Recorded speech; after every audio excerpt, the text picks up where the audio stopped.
100 सयानों का एक मत, 100 मूर्खों के 100 मत। प्रदेश के एक जिले को सुरक्षा व्यवस्था की दृष्टि से अनेक क्षेत्रों को बांटकर 20 पुलिस थाने बनाए गए।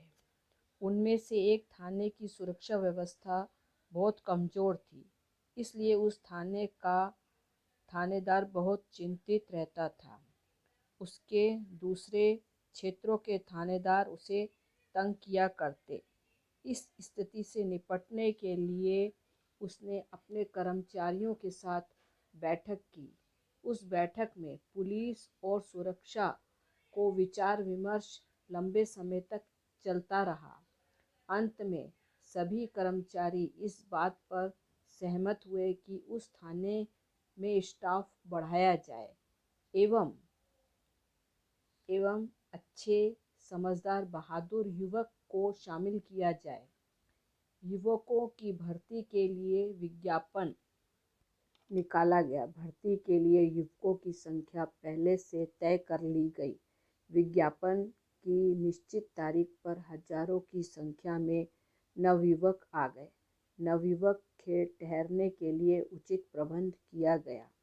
उस थाने के थानेदार ने जितने युवकों को रखा था, उससे 2 गुना युवक को रोककर शेष सभी को रवाना कर दिया गया। थानेदार ने रोके गए युवकों के 2 ग्रुप में बराबर बराबर नवयुवक थे। इनकी 2 तालिका बन गई। प्रत्येक सूची में बराबर बराबर युवक थे। इनका परीक्षा स्थल ठहरने की जगह से थोड़ी ही दूर था। शाम होते ही दोनों ग्रुप के युवकों को अलग अलग परीक्षा स्थल पर भेजा गया। परीक्षा स्थल पर 2 अलग अलग जगह थी। दोनों जगह पर थानेदार ने एक एक टेंट लगवा दिया। उसमें से एक पलंग रख दिया और उन पर गलीचा बिछा दिया गया।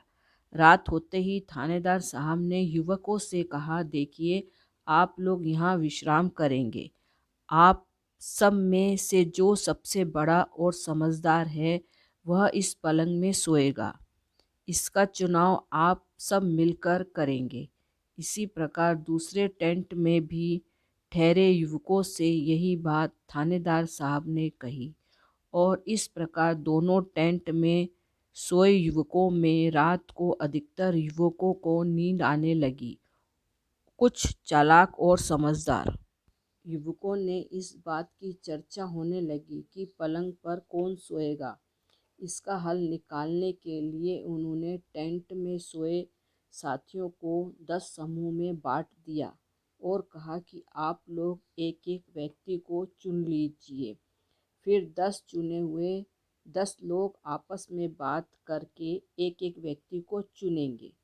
बड़ी मुश्किल से प्रत्येक समूह में एक एक व्यक्ति को चुना गया। फिर चुने हुए युवक की बैठक हुई। सबने अपने अपने तर्क दिए। जब सब अपनी अपनी बात कह चुके तो खामोशी छा गई। क्यों कोई भी अन्य को अपने से बहादुर और समझदार और बुद्धिमान मानने को तैयार नहीं हुआ। प्रत्येक युवक अपने को सबसे अधिक समझदार और बुद्धिमान कहने लगा। पूरी रात इसी तरह आपस में तर्क वितर्क देते रहे। अतः सुबह हो गई और कोई निर्णय नहीं हो सका। इसी प्रकार दूसरे टेंट में ठहरे युवक आपस में बातें करने लगे। एक युवक ने खड़े होकर कहा, भाइयों, हम लोग आपस में बात करके 4-5 साथी चुने जो सबको मॉनिटर बन सके। फिर वह 4-5 साथी खड़े होकर अपनी अपनी बात कहें। सबके बोलने के बाद हम सब फिर आपस में बातें करके इनमें से किसी एक को चुनेंगे। वही हम सबसे बड़ा और समझदार होगा। वही हमारा मॉनिटर होगा। इस प्रकार दूसरे टेंट के युवकों ने अपना साथी मॉनिटर चुन लिया। चुने हुए युवक ने सबको धन्यवाद दिया और कहा, साथियों, ये प्रसन्नता की बात है कि आप सब लोगों ने एकजुटता और समझदारी का परिचय दिया है और मुझे आपका मॉनिटर चुना है। मैं आपका आभारी हूँ। मेरी दृष्टि से हम सब बराबर हैं। हम में ना कोई छोटा है और ना कोई बड़ा। इसलिए इस मखमली तख्त पर कोई नहीं लेटेगा। हम सब जमीन पर बिछी दरी पर ही लेटेंगे। इतना कहकर मॉनिटर युवक अपनी जगह पर आकर बैठ गया। कुछ देर बाद युवक आपस में बातें करके सो गए। सुबह होते ही थानेदार साहब परीक्षक दोनों टेंट में सोए युवकों के पास गए। उनके पहुंचते ही सब में खामोशी छा गई। दोनों टेंटों में देखा गया कि पलंग पर कोई नहीं लेटा था। एक बार थानेदार ने नज़र घुमाकर युवकों से कहा कि इस तख्त पर जो रात को सोया था हमारे पास आए। टेंट में सभी चुप थे क्योंकि कोई तख्त पर सोया ही नहीं था तो कौन जाता। थानेदार साहब ने परीक्षक के पास जब कोई नहीं बोला तो थानेदार साहब परीक्षक ने एक युवक से पूछा, तुम बताओ इस पर कौन सोया था। उस युवक ने हाथ जोड़कर कहा कि साहब इस पर कोई नहीं सोया। हम सब रात भर ऐसे ही जागते रहे, कोई निर्णय नहीं हो सका। इस पर थानेदार साहब ने कहा कि आप लोगों में कर्तव्य की भावना कम है। हम भी असमंजस में हैं कि आप सब में कोई बहादुर और समझदार है जो कि आपके समूह का मॉनिटर होगा। ऐसी स्थिति में सबको छोटा बनाकर किसी एक को बड़ा नहीं बनाया जा सकता। इतना कहकर वह दूसरे टेंट में ठहरे युवक के पास चले गए। दूसरे टेंट पर ठहरे युवक सब जग गए थे और यह बात थानेदार साहब को परीक्षक को बहुत अच्छी लगी। उन्होंने प्रसन्नता से पूछा, भाई रात को नींद कैसी आई। सभी ने कहा, सर जी नींद बहुत अच्छी लगी, कोई समस्या नहीं है। यह सुनकर उन्हें बड़ा आश्चर्य हुआ। फिर उन्होंने इस मखमली तख्त पर रात को कौन सोया था। सबने कहा कोई नहीं सोया था।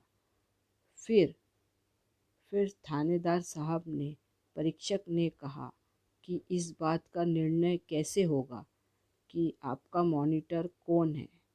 सबने कहा कि साहब जी ने हमने मॉनिटर तो चुन लिया है, लेकिन मॉनिटर ने कहा कि हम सब बराबर हैं, ना कोई छोटा है ना कोई बड़ा है, इसलिए हम सब जमीन पर बिछी दरी पर सोएंगे।